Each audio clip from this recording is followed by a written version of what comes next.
Como eu falei em outro vídeo, existem vários motivos pelos quais as pessoas votam no Bolsonaro, né? E esses vídeos que eu estou gravando têm o intuito de mostrar isso, tentar compreender melhor por que o Bolsonaro atingiu tantos votos no primeiro turno, ainda que ele tenha um índice de rejeição alto e tenha falado tanta asneira, tanta bobagem, né? Uma das questões que eu já abordei no primeiro vídeo, que eu tratei com maior atenção, foi a questão da segurança, né? Que é uma das partes que algumas pessoas dizem que votam nele por considerar ele como um candidato que vai resolver esse problema, né? E essa questão mesmo da segurança, como outras também que eu vou abordar, elas mostram como é a mente desse eleitor de Bolsonaro. Eles têm uma visão extremamente simplista da sociedade, né? Eles acham que problemas complexos podem ser resolvidos de forma muito fácil e depende apenas, né, daquela boa vontade. Ah, faça isso e pronto. Eles acham que é uma questão pontual. Fazendo tal atitude, o problema simplesmente desaparece. Como é o caso dessa questão da segurança, né? Eles acreditam que é apenas liberando as armas e diminuindo a maioridade penal e aumentando o rigor das leis, as pessoas vão, o país vai entrar nos eixos aí, vai resolver esse problema da segurança. Como eu já expliquei no outro vídeo, essa questão é muito mais complexa e não há indício nenhum de que esses métodos que Bolsonaro coloca tenham um resultado positivo. Na verdade, todas as pesquisas, todo o estudo que tem nessa área de segurança pública mostra exatamente o contrário, né? Você vê que os índices de violência não baixam por conta dessa liberação das armas, ou mesmo por questões de rigor nas leis, né? Isso faz com que a população carcerária aumente bastante, vai aumentar aí também os custos, né, com esse pessoal. Então é uma questão muito complicada, né? Bom, como eu já abordei isso no vídeo passado, eu vou falar sobre outras questões. Como eu disse, o eleitor de Bolsonaro é um eleitor que tem uma visão simplista dos problemas, né? Não é um eleitor... Isso, é claro, em boa parte, né? Existe uma outra parte do eleitorado dele que já tem outras motivações. Também vou deixar isso para lá. Vou primeiro falar sobre esse eleitor que tem esse pensamento mais simplista, né? Bolsonaro, ele tem uma estratégia que tem dado certo, que é utilizar frases de efeito, né? E tratar de problemas complexos como se fossem problemas bem simples, né? Com uma linguagem muito simples que as pessoas compreendem e que o senso comum está habituado, né? Ele trata sobre as questões, né? Assim, e vai conseguindo cativar essas pessoas, né? Essas pessoas confiam. Por quê?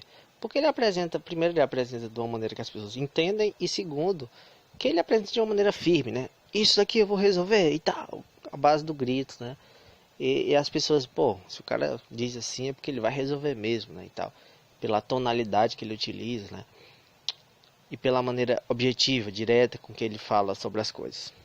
Como eu já expliquei, se você tem um pouco mais de senso crítico, você vai ver que a maioria das coisas que ele fala, 99% das coisas que ele fala é bobeira, é uma coisa absurda, mas como essas pessoas, boa parte das pessoas não tem senso crítico e estão no momento ali de fragilidade, né? Elas acabam acatando isso, né? Uma outra estratégia que ele utiliza é a questão de culpar o PT e a esquerda por todos os problemas que temos no país, né?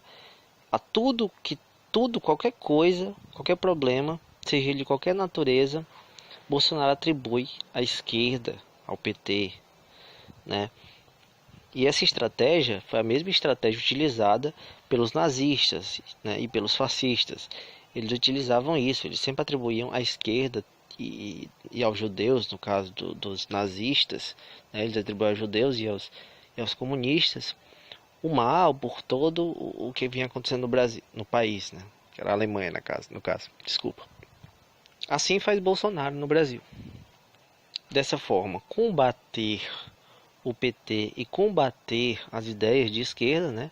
Segundo essa lógica que ele utiliza, é a solução para resolver os problemas do país, né? Ainda assim, Bolsonaro, durante um bom tempo, talvez não tenha sido o favorito para essa eleição, né? Ele precisava fazer alguns acordos para poder ter um triunfo nessa eleição. E foi isso que ele fez.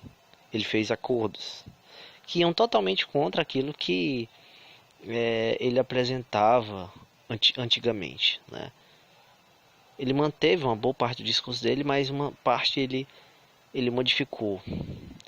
O primeiro grande acordo que ele fez foi um acordo com os evangélicos. Bolsonaro ele ele começa a entrar nesses partidos evangélicos, tinha entrado num partido evangélico e fez um acordo para poder receber esse apoio dos evangélicos. Então ele se batiza lá, para você ver, ele não era sequer batizado. Então assim, como é que alguém é representante de um certo setor, um certo segmento da sociedade, se ele sequer, ele nem sequer participava disso, nem era um evangélico. E não é até hoje, ele apenas finge que é. Foi apenas uma questão de apoio político, ele precisava de apoio, precisava crescer, precisava ter uma visibilidade maior, ter um apoio maior, e os evangélicos o apoiaram, né? Então ele passou a adotar um discurso moralista também, principalmente, né? E começa a combater questões que vão de gênero, né? Questões de gênero, questões homossexuais e tal. E acaba ganhando uma boa popularidade desse segmento evangélico, que é um segmento extremamente conservador, né? Dentre as religiões no Brasil, a mais conservadora, aquela que tem mais fundamentalistas, né? É a religião, são os evangélicos, né? E eles têm conseguido crescer bastante, tanto em número como em representação política. Eles têm entrado de vez na política, né?